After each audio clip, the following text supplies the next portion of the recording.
अस्सलाम वालेकुम friends, welcome back to Top Smarty. जज्बात में हमेशा फैसले गलत हुआ करते हैं। यहाँ पर ऐना ने और आयमा ने माँ को इतना मजबूर कर दिया कि वो कुछ ना कह पाई। सिर्फ इतना ही कह पाई कि शाम होने से पहले घर वापस आ जाना। तुम्हारा बाप सबसे पहले आते तुम्हारे बारे में ही पूछता है।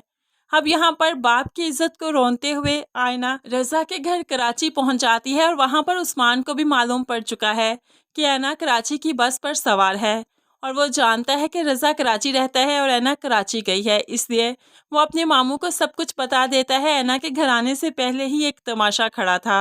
लेकिन यहाँ पर ऐना जो रज़ा से मिलने गई तो वहाँ पर जाकर रज़ा ने तो उसे पहचानने से इनकार कर दिया। इतनी मुश्किल से जो अपने घर गया था, अपने माँ बाप के दरमियान में अपनी जगह बनाई थी, ऐसे में ऐना का उसके घर में जाना किसी मुसीबत से कम नहीं था। यहाँ पर बाप को बहुत गुस्सा आया। कहने लगा, ये लड़की कौन है? ऐना बताने लगी, रज़ा मुझे चाहता है, मुझे पसंद करता है, इसने मुझे बुलाया है, मैं इसे मिलने आई हूँ। हम दोनों एक दूसरे को बहुत पसंद करते हैं, शादी करना चाहते हैं। तो यहाँ पर बाप को बहुत गुस्सा आया। कहने लगा, अमजद खान राह चलती लड़की को कभी बहू नहीं बनाएगा। क्यों रज़ा, ये तुम्हारी शय पर आई है, यहाँ पर तुमने क्यों बुलाया इसे? जानते हो इसे क्या? तो यहाँ पर रज़ा साफ इनकार कर देता है, मैं इसे नहीं जानता, मुझे नहीं पता ये कौन है और क्यों यहाँ पर आई है। तो यहाँ पर ऐना रोने लगी, रज़ा तुम मुझे नहीं जानते, अगर तुमने इसी तरह से इनकार करना था तो मुझे अपनी मोहब्बत के जाल में क्यों फंसाया? मुझे क्यों यकीन दिलवाया कि तुम मेरे हो जाओगे? अगर तुमने ये सब कुछ ऐसे ही करना था तो मुझे यहाँ तक आने पे मजबूर क्यों किया?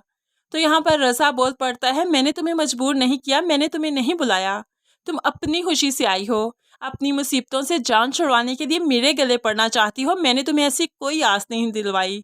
और वैसे भी जो लड़की अपने माँ बाप की इज्जत को रोनते हुए इतनी आसानी से दूसरे शहर आकर मुझसे मिल सकती है, तो उसे जब मुझसे ज़्यादा अच्छी ऑप्शन मिलेगी तो वो मुझे छोड़कर भला क्यों नहीं चली जाएगी। अब ऐना ने यह सब कुछ सुना तो बहुत ही हैरान होगी, क्या तुम मेरे बारे में ऐसा सोचते हो? मैं ऐसी लड़की हूँ?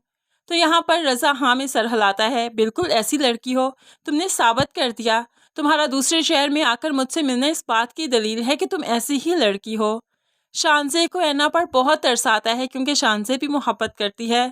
कल को शानज़े ने हमदान के लिए आवाज़ भी उठानी है, इसलिए वो ऐना का साथ देना चाहती है, ऐना को यहाँ पर रोकना चाहती है।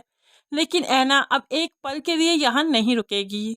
जैसे ही उसने वापस कदम बढ़ाए तो सोचने लगी कि वापस जाऊँगी तो माँ और बहन को क्या मुँह दिखाऊँगी। इतनी जज्बाती अंदाज में जो यहाँ पर आई थी, खाली हाथ वापस जा रही हूँ। इन्हीं सोचों की वजह से वो यहाँ पर बेहोश होकर गिर जाती है। शान से भागते हुए आती है, ऐना को पकड़ लेती है। अब ऐना की ऐसी हालत नहीं कि वो बस में सफ़र करे और वापस जाए, और शाम से पहले उसे वापस घर भी पहुंचना था, इसलिए शान से हमदान से कहने लगी, इसे वापस छोड़कर आओ। हमदान भी जानता है कि वो वापस अकेली नहीं जा सकती, इसलिए उसे वापस छोड़ने चला जाता है। जैसे ही घर पहुंचते हैं तो वहाँ पर एक नया तमाशा खड़ा था। यहाँ पर पुप्पो, उस्मान और बाकी घर वाले ऐना का ही इंतज़ार कर रहे थे। जब तक ऐना नहीं आई तब तक आयमा की खूब शामत आई। बाप ने खूब आयमा को मारा पीटा, उसे पूछने की कोशिश की कि ऐना कहाँ पर है, लेकिन तब तक जो ऐना आ जाती है तो बाप अब ऐना को धक्के देने लगा।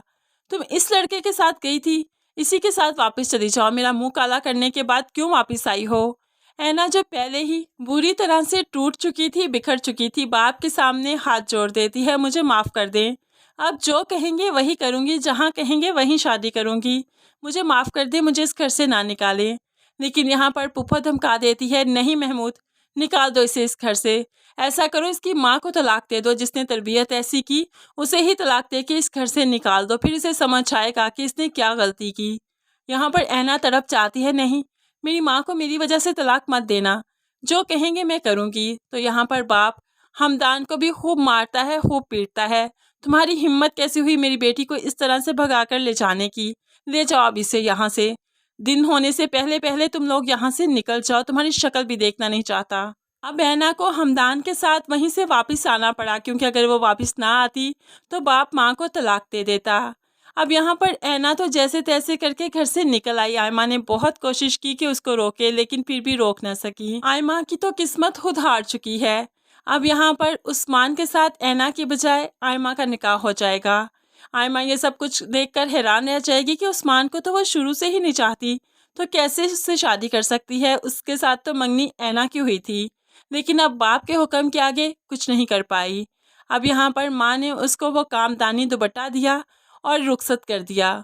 जाते जाते बाप ने कोशिश की बेटी के सर पर हाथ रखते हुए उसे प्यार दे, लेकिन बेटी ने प्यार लिए बगैर ही रुखसत हो गई, गाड़ी में बैठी और उनकी तरफ देखा भी नहीं। एक तरफ आयमा और दूसरी तरफ ऐना की जिंदगी जहन्नुम बन चुकी है। ऐना हमदान के साथ आ चुकी है जिसे वो जानती भी नहीं।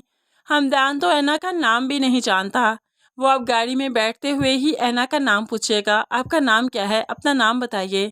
तो यहाँ पर ऐना हैरान रह जाएगी कि ऐसे शख्स के साथ ज़िंदगी कैसे गुजारूं, कहाँ जाऊंगी। रज़ा ने अपनाने से इनकार कर दिया, हमदान के साथ कैसे रहूंगी। लेकिन हमदान ही है जो कि ऐना को अपनाएगा, इसको हाल ही नहीं छोड़ेगा, इसका साथ कभी नहीं छोड़ेगा।